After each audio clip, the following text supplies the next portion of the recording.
Más de una vez me he preguntado qué hace a una noticia ser diferente de las demás. Los periodistas solemos correr detrás de la primicia. Las pantallas se saturan de dolor, de gente llorando a sus muertos.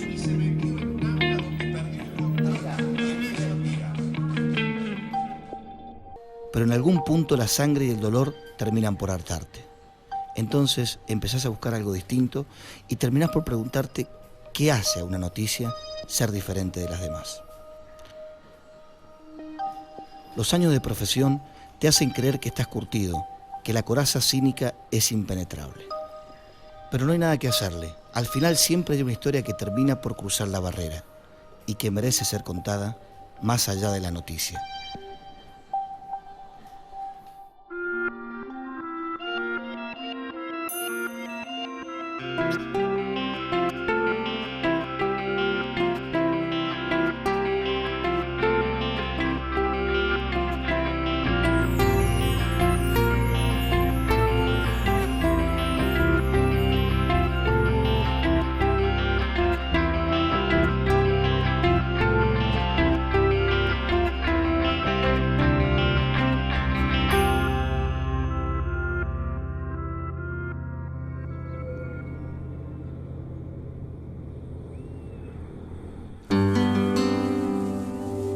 León Tolstoy decía: pinta tu aldea y pintarás el mundo. Al oeste de la ciudad se extiende una de las zonas urbano-marginales más antiguas de Mendoza, el barrio San Martín.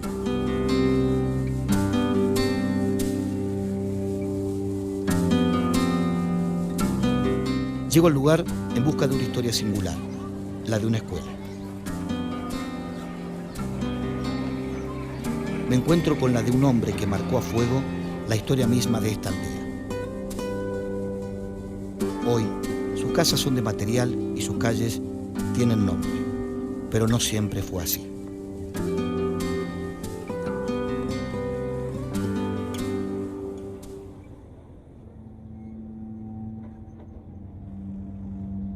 A principios del siglo XX, las barreras construidas para proteger a la ciudad de las inundaciones aislaron una porción de tierra que pronto se convirtió en un basural.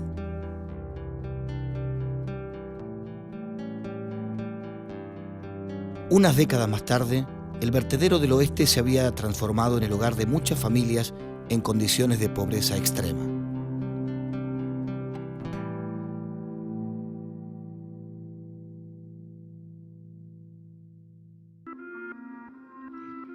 El recorrido por el barrio tiene como objetivo una escuela. Hola, ¿qué tal? ¿Cómo estamos? Bienvenido. Cuando en Mendoza el índice de repitencia es del 19%, los alumnos de este establecimiento están entre los mejores del país y los repetidores sencillamente no existen. ¿Cómo se llega a un resultado semejante? Nada menos que en un barrio urbano marginal. Tiene mucho que ver el hombre que dio nombre a la escuela. José María Llorens, sacerdote jesuita.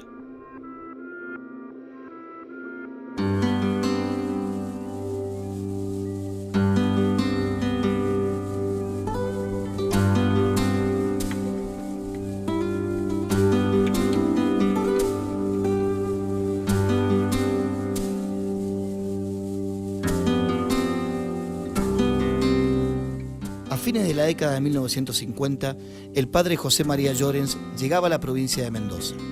Provenía de una familia acaudalada y no estaba acostumbrado a la pobreza. Enterado de la situación en el basural, se acercó al lugar para ofrecer sus servicios. Y cuando él llega aquí al barrio, vio muchas necesidades en la gente, ya sea de construcción, de alimentación, de formación, de un montón de cosas. Cuando conoció el barrio, dijo que es aquí donde él tenía que poner el evangelio al servicio del hombre. Y de esa manera empezó a convocar vecinos y empezó a generar una forma de vida que era ayudarse entre sí, que era la mejor manera. Desde que llegó, del año 58, como te decía, comenzó a hacer esas actividades. Cuando llegó no tenía parroquia, el templo como figura de dar misa no le preocupaba mucho. Él daba misa donde hubieran 4 o 5 personas que querían hablar de Dios, él estaba ahí presente para hacerlo. Por eso él siempre decía que primero había que hacer la casa de los hombres y después la casa de Dios.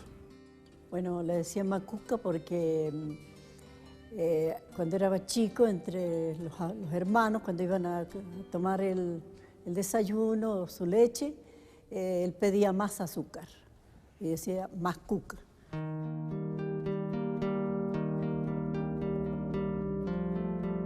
El gobierno mandó a sacar la villa esta, que realmente pertenecía al basural de la ciudad de Mendoza, mandó a sacar todas las chozas que habían, porque en realidad eran piezas hechas con lata o con baterías.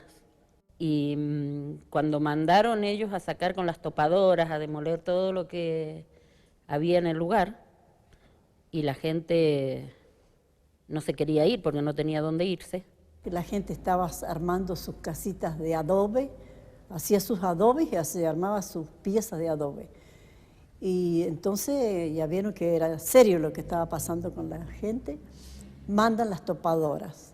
Y uno de los señores principales de la cooperativa, que era el señor Mardones, me acuerdo, él se puso delante de la topadora y dijo, con miedo, porque él cuenta que él tenía mucho miedo, pero dijo, no, hay que jugársela, y él se la jugó.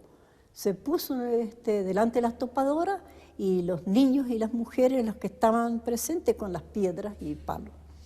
Y entonces las topadoras se dieron vuelta y se fueron.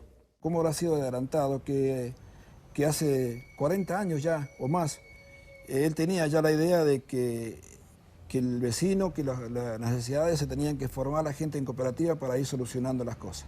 Y la cooperativa se fundó el 7 de junio de 1959 y fue especialmente para solucionar los problemas habitacionales del barrio. Y en realidad él se vino a vivir al barrio para poder compartir y poder ser una parte más de la comunidad. No lo satisfacía venir de vez en cuando le daban permiso. Él quería estar acá y ser parte del barrio. Este es el ponchito del padre Llorens. Y este es la cruz, la cual les entregan a los sacerdotes cuando se reciben de sacerdote.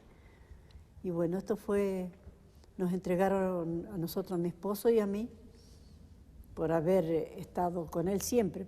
Bueno, y este es un libro que escribió él sobre la historia del barrio, desde sus comienzos, desde el momento que él llegó acá en el barrio, todo se tuvo que hacer fuera de la ley para poder hacer todo, porque todo lo que se empezó a hacer acá, como traer luz, agua, construir viviendas, se empezó a hacer fuera de la ley, porque no autorizaban a hacer nada de esto.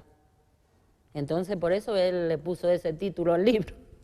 En el libro Opción fuera de la ley hay una síntesis muy linda donde dice que él, a través de la organización que consiguió en el barrio, de la forma que se fue haciendo el barrio y el trabajo que hizo toda la gente, logró ver como si fuese una ventana al pueblo latinoamericano organizado. Desde esa manera él vio un gobierno obrero.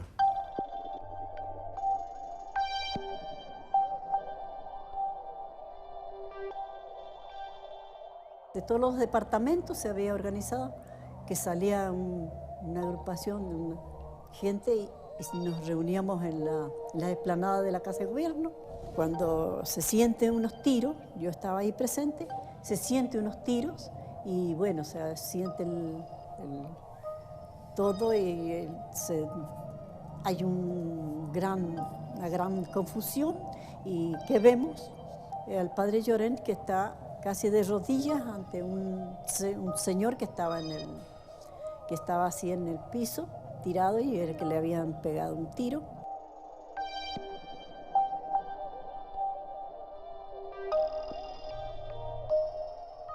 En la época de la dictadura militar era todo bastante complicado, y más el trabajo que hacía Macuca con la comunidad, socialmente hablando. No estaba muy bien mirado. Fue muy controlado, estuvo preso también un par de veces, pero no le dijeron motivo, simplemente lo llevaron arrestado. Y ahí a él lo detuvieron, pero lo tuvieron una semana, creo, detenido en el liceo, porque en ese entonces a cualquiera que organizaba algo o que quería sacar a la gente humilde a luchar por lo suyo, era extremista. Entonces lo apuntaban de extremista y lo detuvieron por eso. Fue tildado de comunista, fue tildado de socialista, fue tildado de un montón de cosas, Macuca. Y bueno, pero por ahí a gente que hace trabajos que no son muchos, lamentablemente, como la que hacía Macuca en el barrio, siempre lo tildan de algo. Nosotros no éramos bien vistos, porque trabajábamos por la gente necesitada. Y como entonces estaba el sistema comunista vigente, se relacionaba el trabajo que hacemos nosotros con el comunista. El padre Llorens estaba en peligro de muerte, lo habían amenazado y le pusieron una bomba en su pequeña casa que tenía, entonces me mandaron a mí para que yo lo acompañe. A las 3 de la mañana se siente una gran explosión y el barrio salió a ver qué era. Así que salimos a ver qué era, dónde había sido y llegamos acá a la parroquia y había sido acá. Me parece que fue una de las pocas noches que no estaba en la parroquia porque tenía un encuentro ecuménico. Salió del barrio esa noche y fue cuando le tiraron la bomba. Y Macuca para poder solventar sus gastos se puso a trabajar de albañil. Me comentaba un vecino que lo supo acompañar, que andaba hasta con las zapatillas, los zapatos que tenía rotos, con agujeritos en la planta, en la suela. Trabajó en el barrio Infanta. En la compañía él no le pagaban como se creía que ellos tenían su sueldo como sacerdote. Entonces él trabajaba para comer. Para poder para subsistir. Es justamente durante ese periodo que decide iniciar la lucha contra algunos de los fantasmas más aterradores de la pobreza: la falta de educación, el analfabetismo, el fracaso escolar. Al comienzo fue solo un aula de apoyo. Hoy, la Escuela Padre Llorens puede darnos más de una sorpresa.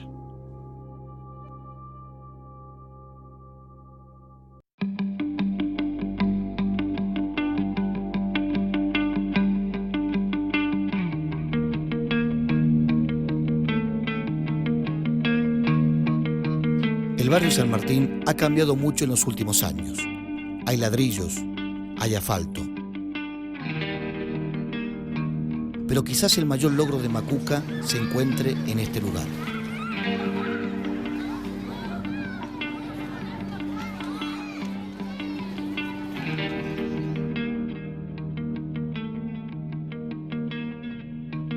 Llegamos en el año 1978. Veníamos de Managua, Nicaragua, y estábamos buscando un proyecto de vida. El padre Asiaín, amigo nuestro, nos conectó con el padre José María Llorens, que era el encargado de la parroquia y de la comunidad barrial.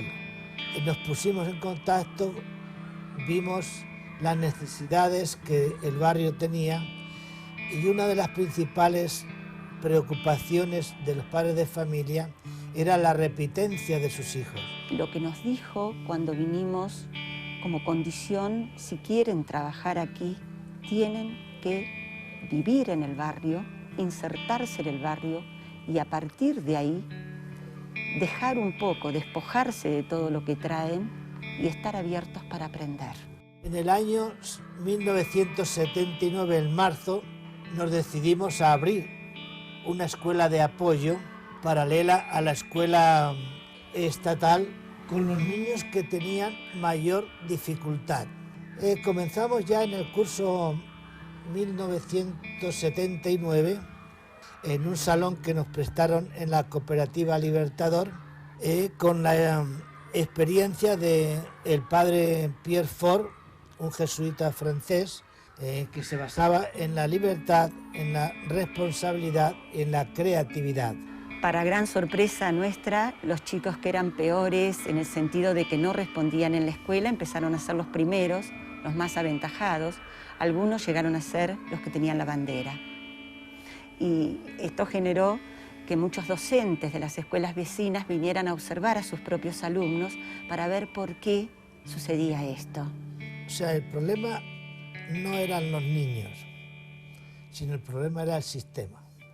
Y es así como después de 3 o 4 años, 5 años siendo escuela de apoyo, la ministra entonces de Educación entonces nos pidió que dejáramos de ser escuela de apoyo, porque entonces no se estaba haciendo el trabajo que correspondía, que tenían que hacer las demás escuelas. Y nos hizo que formáramos una escuela común, con todos los grados, de primero a sexto.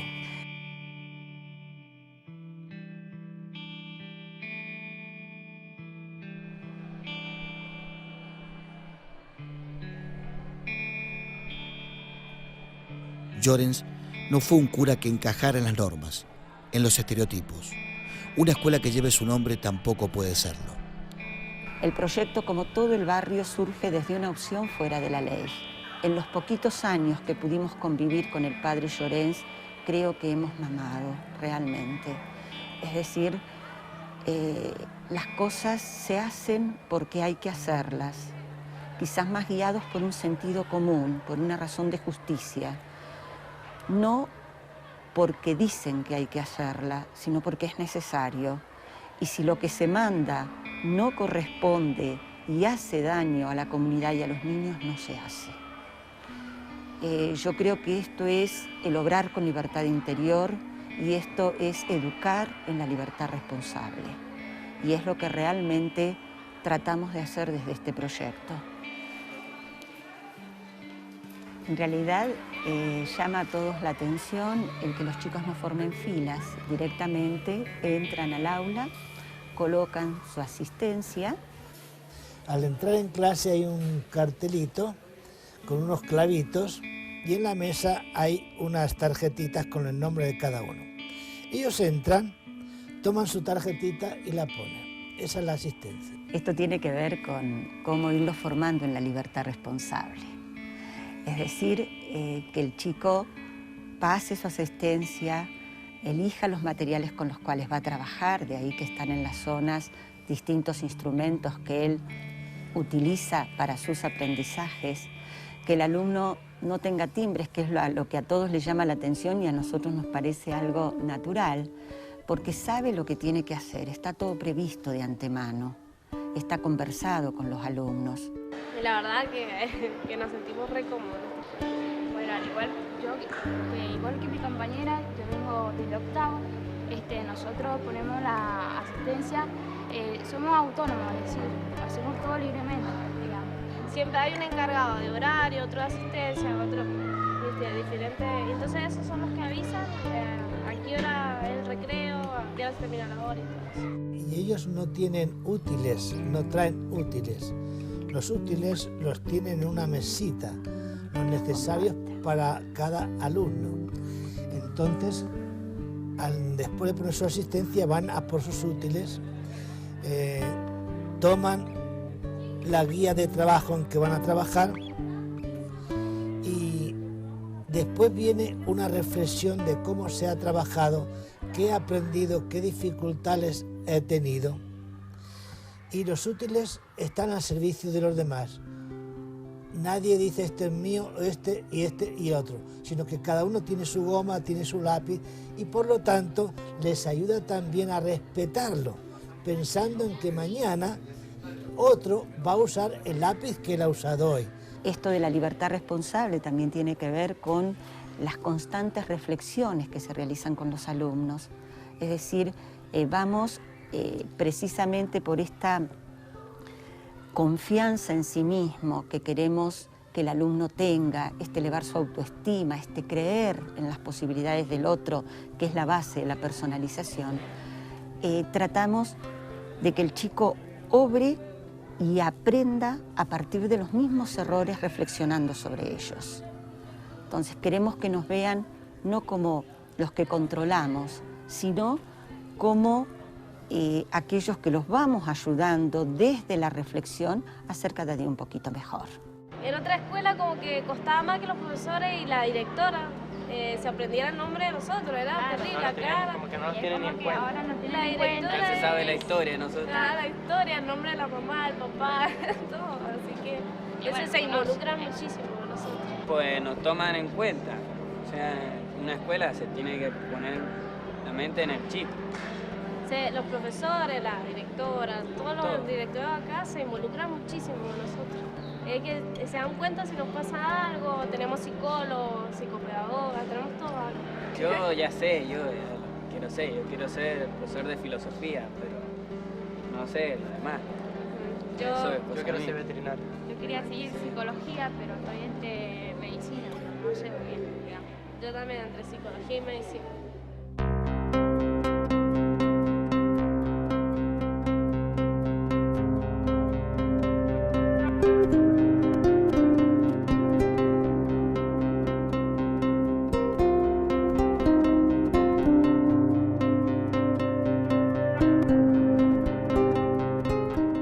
Siento que el padre Llorens dejó en mi persona como algo muy fuerte esto de no dar limosna al pobre.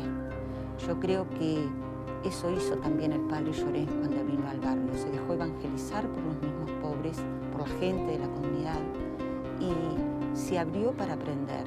Nos tocaron 5 años estar con él. Y el recuerdo más íntimo fue la amistad, el testimonio que él nos dio, el acompañarnos desde el primer momento en el proyecto hasta que nos dijo adiós, porque el Señor lo llamó, en el 19 de noviembre de 1984. Él estuvo acá en el barrio, su última visita fue en mi casa. Un 14 de noviembre estuvo en mi casa. Llegó a las 2 de la tarde y entonces me golpea la puerta y dice, ¿cómo estás, Elvira? Bien, entra y dice, ¿tenés algo de comer? Le digo yo, ¿qué le pasa? ¿Está cansadito? Sí, mira, estoy cansadito. Venía de los jesuitas con una gran reunión que había tenido y venía, dice, cansadito de esa reunión. Entonces dice, bueno, ahora dice, me voy a ir a casa, dice, me voy a descansar. Bueno, él tenía una pariente muy enferma en Buenos Aires.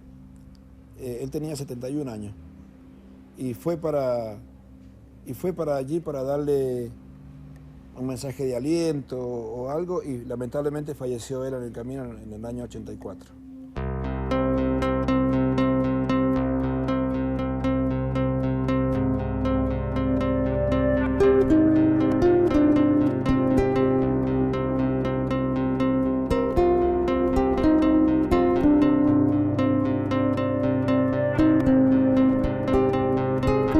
Más de una vez me he preguntado qué hace una noticia ser diferente de las demás.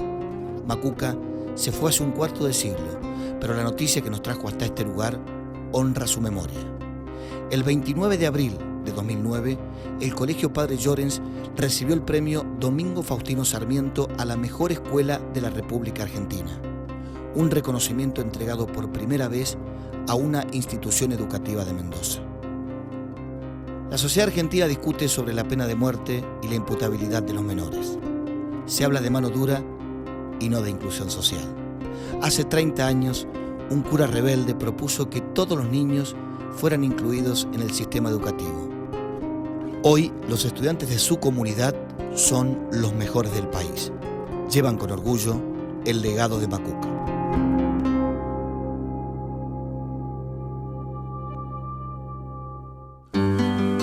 Y hablando de legados, el tren, Perón y la solidaridad como bandera, la historia de nuestra próxima aldea.